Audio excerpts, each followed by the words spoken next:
Si tu souhaites me soutenir, n'hésite pas à t'abonner à la chaîne. Tu peux aussi activer la petite cloche, comme ça tu auras accès à toutes mes vidéos. Tu peux aussi me rejoindre sur Twitter et suivre quotidiennement mes analyses techniques. Je te mets tous les liens en description. Bonjour à tous, on commence cette semaine par une analyse technique sur Bitcoin. On va prendre un peu de recul, on va regarder un petit peu ce qui se passe sur cette charte, on va rentrer après dans le détail sur cette pattern. J'ai des données aussi qui concernent plus ou moins les flux qui sont rentrés sur les ETF, donc on va parler un petit peu de ça. On va parler aussi un petit peu du sentiment de marché, donc on a quelques trucs à aborder dans cette vidéo, donc je vais pas perdre de temps et je vais commencer tout de suite cette analyse technique. Donc déjà, première chose plutôt positive, c'est qu'on est vraiment revenu se poser sur cette oblique. Donc je rappelle, on est vraiment là pour le moment. Pour moi, on est sorti du bull flag. Si on passe en weekly, ça se verra bien. On a cette pattern, on voit que on est venu casser comme ça la neckline de W là. Donc pour moi ici, pour le moment, il n'y a pas de red flag.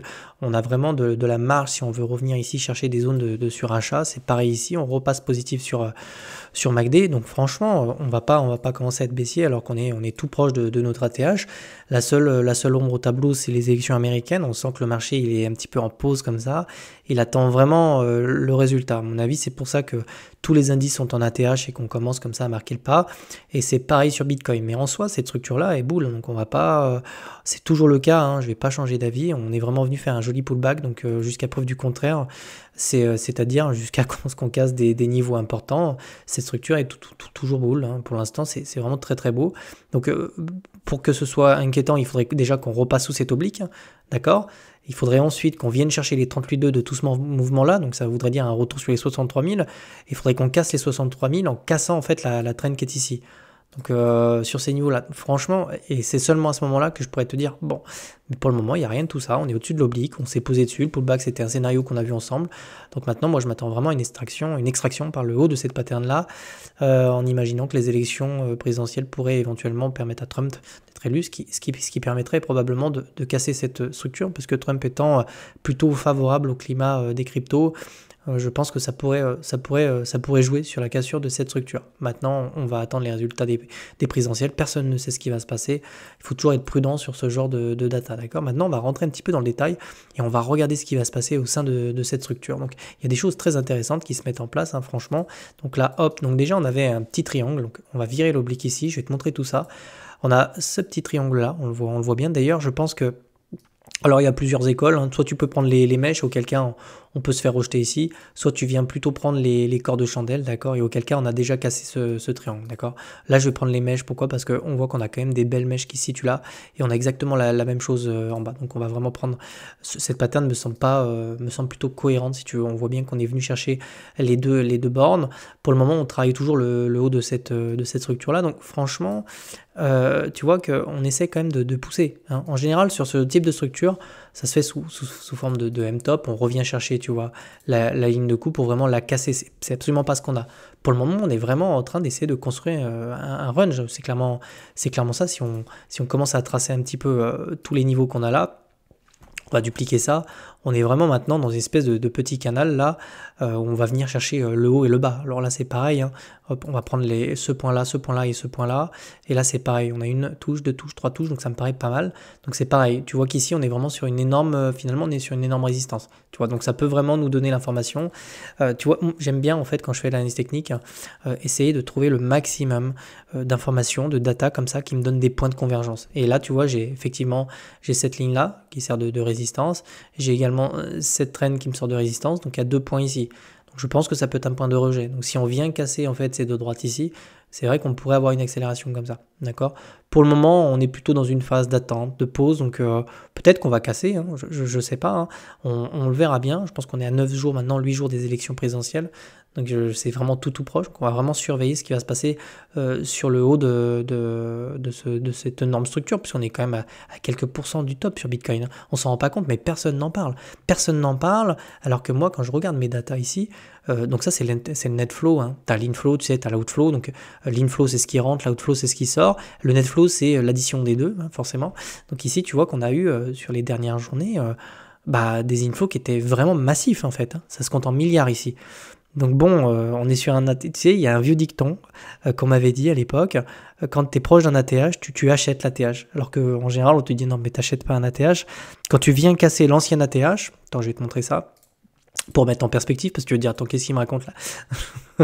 Je vais te mettre ça en perspective, mais en fait, quand tu viens casser un ATH comme ici, on dit toujours qu'il y a un vieux dicton qui dit tu achètes l'ATH. Parce qu'en fait, derrière, le but, c'est de venir en chercher un nouveau. Et là, tu vois qu'on est vraiment tout proche de l'ATH, on l'a pas vraiment cassé, on a été rejeté. Et il y a ce dicton-là qui dit attention, si on le casse, ça peut être aussi quelque chose qui s'achète. Alors attention, évidemment, tu me connais suffisamment pour savoir que je te conseille pas d'acheter l'ATH, mais ça peut s'accélérer et il peut y avoir comme ça une espèce de run-up si on vient s'extraire de tout ça. Donc vraiment, il faut surveiller ça. En tout cas, quand je te dis faut pas l'acheter, en tout cas, via les ETF, il y a des achats, il y a de l'inflow alors qu'on est tout proche d'un ATH. Voilà, c'est ça que je veux mettre en perspective et qu'on n'est absolument pas sur une phase de distribution ou quoi que ce soit. D'accord, j'ai pas des inflows comme ça qui sont massifs alors que tu te situes à quelques pourcents de l'ATH, d'autant plus qu'ici, je te le répète, mais on est sur une dynamique qui est haussière. Creux ascendant, creux ascendant, creux ascendant. Maintenant, on a vraiment cassé cette résistance et on est sur des sommets ascendants. Dynamique haussière. Dynamique haussière, c'est tout pour le moment. Donc, jusqu'à preuve du contraire, ce mouvement-là est toujours haussier. Okay. Donc, on a vu quoi? On a vu que les inflows étaient très massifs, très importants, des milliards qui rentrent. On voit que c'est des courbes qui continuent comme ça à grossir. On voit que BlackRock possède 37% des BTC qui sont vendus, ça représente une somme colossale quand même. On le voit ici la distribution qui se fait à travers tous les ETF. Donc on voit qu'il y en a beaucoup qui ont acheté. C'est pas que BlackRock là. Tu vois, il y en avait vraiment énormément. Donc il y a quand même de l'achat qu'on n'avait pas retrouvé depuis mars. Tiens donc, tu vois, c'était juste après, on avait eu tu sais, la période de consolidation. On n'avait pas retrouvé des achats aussi massifs depuis. Donc il faut quand même le signaler, il se passe quand même quelque chose alors qu'on est tout proche, tu vois, de l'ATH. Et là c'est pareil, donc on a de la data quand même qui va plutôt dans le bon sens. On peut pas passer à côté de la data comme ça. Quand c'est, franchement, je te le dis comme je le pense, je pense pas être biaisé, mais quand tu as des structures qui sont haussières, quand sur ces mêmes structures qui sont haussières, tu as de l'achat, quand tu es tout proche d'un ATH, quand on te dit qu'un ATH en général ça s'achète, bah tu vois, j'ai tendance à penser qu'ici, on est peut-être juste en train d'essayer de consolider là, tu vois, pour essayer de tranquillement venir s'extraire comme ça et essayer de choper une nouvelle trend en fait, une nouvelle dynamique haussière. Je le répète, mais pour moi, du moment où on est revenu casser ici cette trend, et ça fait tellement longtemps que je t'en parle maintenant, ça fait des semaines, on est vraiment revenu se poser 2 fois dessus et on est reparti. À partir de là, pour moi, j'avais déjà le premier signal. D'accord?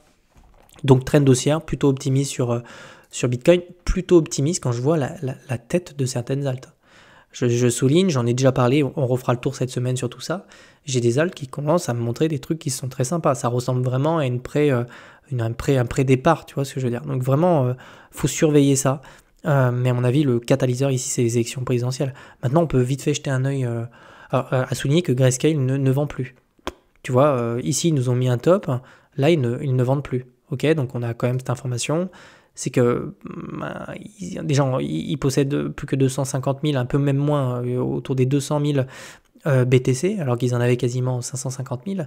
Donc ils ont moins du coup, ils peuvent moins proposer d'offres, ils peuvent moins étouffer la demande comme ça, et surtout qu'il ne se passe plus rien en ce moment. Donc tant qu'ils ne freinent pas en fait la demande, il n'y a pas de raison en fait que BTC ne prenne pas de la valeur.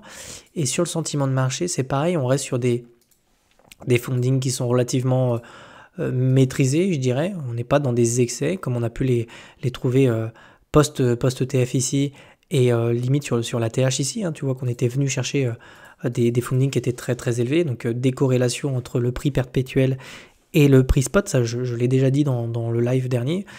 Quand les fundings sont très élevés, c'est qu'on a une décorrélation entre le perp et le spot, ce qui ne semble pas être trop le cas ici. Donc je te dirais que les deux indices là sont assez corrélés, donc perpétuel et spot, ce qui veut dire qu'en fait on n'a pas d'excès de part et d'autre, et donc je pense que les choses sont plutôt correctes ici. Je te dis, on est juste en train d'essayer de préparer, là on a notre tasse, magnifique, avec la hanse ici, on est juste en train de préparer un support pour essayer de s'affranchir une bonne fois pour toutes de ce canal-là. Donc pour moi, tous les feux sont verts, et j'aurais vraiment du mal à te dire ici, Enfin, j'aurais vraiment du mal à te dire le contraire. En fait, je vais pas être négatif et tout, alors qu'ici, c'est juste boule. D'accord?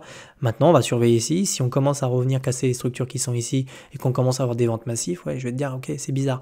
Pour le moment, c'est pas le cas. Et d'ailleurs, on voit ce petit triangle, on le voit également ici, tu vois. Donc, on est clairement là-dedans. Voilà, donc je continue à mettre à jour cette analyse technique. D'ailleurs, c'est très intéressant. Je vais te montrer un truc que j'ai vu tout à l'heure, qui était plutôt sympa. Je vais te montrer ça en 4 heures. On voit qu'on a eu un joli support qui s'est fait, notamment grâce au volume profile, en fait. Donc, je vais essayer de te montrer ça. Tu vas voir, c'est plutôt sympa. Je vais te mettre celui-là. Et c'était vraiment ici. Je vois que sur le point of control ici, donc le point of control c'est vraiment là où il y a le plus d'échanges qui s'est échangé, donc c'était vraiment sur cette bougie là.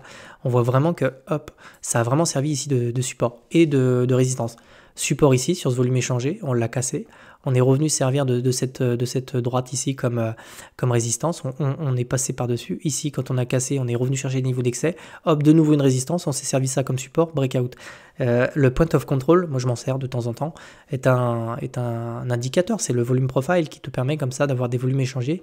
Et il y a beaucoup de traders qui se servent de ça d'ailleurs pour prendre des positions comme de support ou de résistance. Et ici, on voit vraiment qu'il a vraiment fait le job. Et on a vraiment eu comme ça un énorme support ici. Donc, on s'est posé dessus, on s'est extrait. Donc, je dirais que le niveau des 67 100 $ est très important. Si on revient dessus et qu'on le casse, on pourrait avoir un signal. Ce qui n'est absolument pas le cas pour le moment.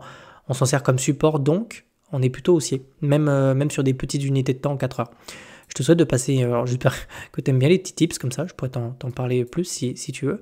Je te souhaite de passer une excellente semaine, une excellente journée et je te retrouve demain. Ciao, ciao.